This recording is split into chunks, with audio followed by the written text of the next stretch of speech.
Alright, so let's talk about allotropes and isotopes. Allotropy is a phenomenon in which an element exhibits different physical forms in the same physical states, having slightly different physical properties but same chemical properties. Some of the atoms on the periodic table that exhibit allotropy, they are carbon, oxygen, sulfur, as well as phosphorus. Now, these elements in their physical form can be crystalline or amorphous in nature.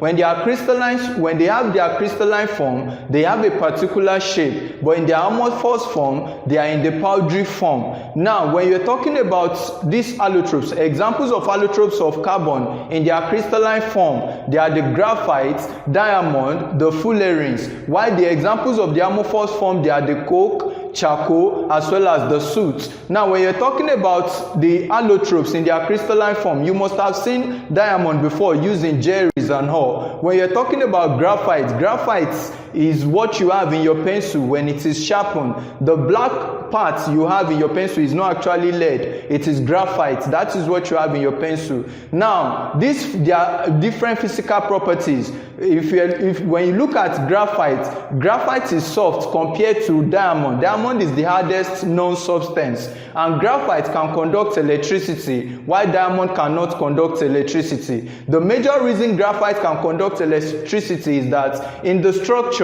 carbon has the ability to form 4 bonds, while this carbon in graphite structure will use 3 of the bonds to form with 3 other carbons, while 1 bond is left unformed. Now, when you look at the graphite structure, there is a free mobile electron due to the bond that is not formed in graphite. But in diamond can form 4 bonds with 4 other carbon atoms. So there is no free mobile electron that will allow diamond to conduct electricity. When you look at graphite and diamond, graphite is soft, like I said, and diamond is hard. But these two substances can undergo the same chemical properties by burning in oxygen to give you carbon dioxide. Now, in the structure of graphite, the layers of graphite that you have is what we call graphene. The layers of graphite forms an hexagonal shape in structure, while diamond forms a tetrahedral shape in structure.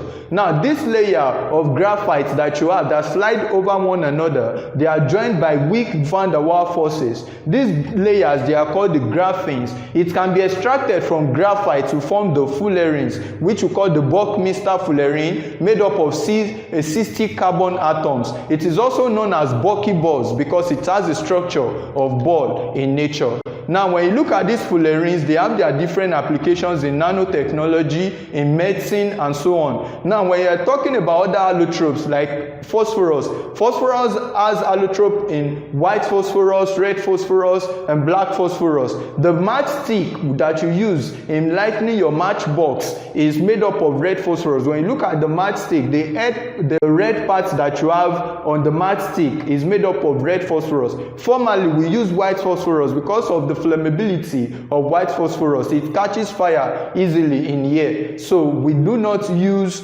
white phosphorus anymore. We use red phosphorus in order to make the matchstick head that give us the heat and light that you see. Now, another allotrope is sulfur. Sulfur exhibits allotropy in the crystalline form known as rhombic and monoclinic sulfur, while it also has the amorphous form, which is the plastic sulfur, and so on. At different temperature, they can change their structures, and that is what you have about allotropy. Now, when you're talking about allotropy, please note that allotropy, they have different physical forms, but they exhibit the same physical states, like they can exhibit their solid states, while they have different physical properties. One can be hard, one can be soft, while they also exhibit the same chemical properties, like in the case of diamond and graphite, I said earlier on. Now, when you're talking about isotope is a phenomenon in which an element has the same number of protons or the same atomic number but different mass number. And these isotopes, the difference in their mass number is due to the difference in their number of neutrons.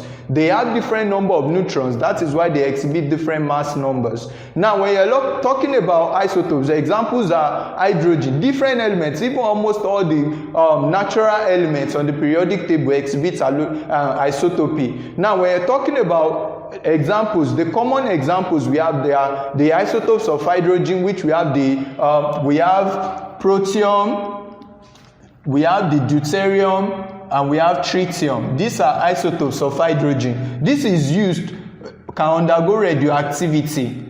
It is radioactive in nature. Why? This is what helps us to form what we call heavy water. You are going to see more of this as displayed. Why this one is the protium. The protium does not have neutron, as you can see. 1, we said that the mass number is number of proton plus number of neutron. So if the mass number is 1, the number of proton is 1, that will give us the number of neutron, which will be equal to 0, as you can see. So this does not have neutron in nature. It is called protium. So this is called deuterium. Deuterium. It helps us to form what we call heavy water. So that is deuterium. And this is called tritium. Tritium, and it is radioactive in nature. Now, there are other isotopes. We have the isotopes of carbon-14, carbon-12, and carbon-13. The carbon-14 also has application in archaeology, what we call carbon dating, in knowing the age of fossils. So that is what we talked about. Different isotopes have different applications. We are going to see that when we get to nuclear chemistry, and we'll show you more of the applications in medicine, agriculture, and industries. So when you are talking about isotopes, imagine I want to run a calculation in stoichiometry. They give you the respective relative atomic mass of an isotope. If I'm about to do any calculation and I'm given 2,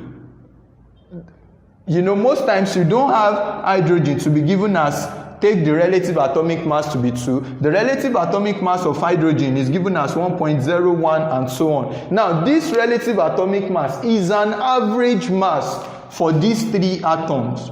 Do you understand that? If I have H2O now, in this composition, I do not know, maybe this is H1, probably this is H2, or this is H3. But I can make an assumption because in water, all the molecules, the number of atoms you have, they are going to have a particular abundances, which will sum up to be 100%. Now, I can make an assumption to have the average atomic mass for this hydrogen in order to run my calculation. Now, let's see how this is done. In order to calculate the average atomic mass for isotopes, after using mass spectrometer to determine their masses, now the average atomic mass, or you call it relative atomic mass, will give you the summation of their abundances of the different isotopes times their mass number times their respective masses over the summation of their abundances. For example, this is what you have. Now, for example, let's say I have just like the H1, H2, H3. Now, let's call this, let's say I said they must sum up to be 100%. So let's say I have a 40% of this, 40% of this, 20% of this. Now, this is called the abundance of the protium. So let's call this X1, let's call this X2, and let's call this X3. Why this represent their masses? So let's call this M1, this M2, and this M3. Now, to calculate their relative atomic mass, that means I'm going to have something like this, their summation, which means that M1, X1 plus M2, X2 plus M3, X3. Depending on the numbers you have, you can have M4 and so on. Now, over the summation of the abundances, which is X1 plus X2 plus X3. And always remember that X1 plus X2 plus X3 can sum up to be 100%, or in fraction, X1 plus X2 plus X3 can sum up to be 1 in fraction. Now, when you're about to do your calculation, we're going to solve several examples on these different kind of questions you can see at the end of this class before we move ahead with the next topic.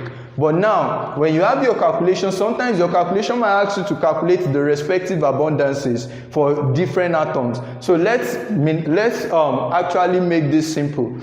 If you are asked to calculate the relative abundance, please pause and write this. We're going to see how we use them to solve questions as we move on. Now, when you are asked to calculate their respective abundances, simplify the formula to this.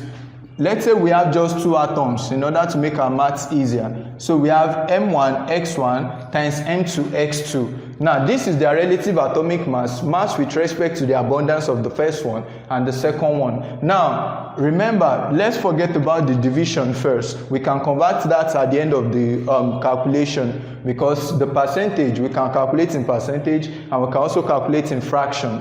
So now this x1 and x2, if I am asked to, let's assume I was asked to calculate x1 and x2. Now this gives me two variables in these questions. I can as well say that since x1 plus x2 will give me 1 in summation, that means my x2 can be equal to 1 minus x1. This will allow me to reduce the variables to 1. So I can have the relative atomic mass to be m1 x1 plus M2 into 1 minus x1. Now you can see what I have here. So in case you ask to calculate the relative atomic mass, so by the time you have the relative atomic mass, you have to calculate the relative abundance. When you have the relative atomic mass, the mass number, you can calculate x1. So on getting x1, you can use that to solve for x2. We are going to see examples at the end of this class. So in summary, we have defined what an isotope is as displayed the examples. Make sure you write them down and study them so well. For now, we're going to be seeing more about the properties of these things, and if you have not watched part 2 of this class, please make sure you do before you go ahead and watch this part 3 in order to not miss all the terms we have talked about and the introduction to the class. Please make sure you subscribe to this channel in order to get updates on everything we'll be talking about. And I have a textbook which contains all the questions on this topic. Now there are up to like 200 questions you can solve, you can practice with. And if you have any other question, you can just post a comment. I'll do my best to reply you as soon as possible in order to make sure I meet up with your demands. So please make sure you follow through, keep solving the questions. You can call to order for the book. I will send them to you wherever your location is. I will send the books to you and it will get to you, and they will soon be online. So please make sure you do and comment in the section below. Like, subscribe and comment.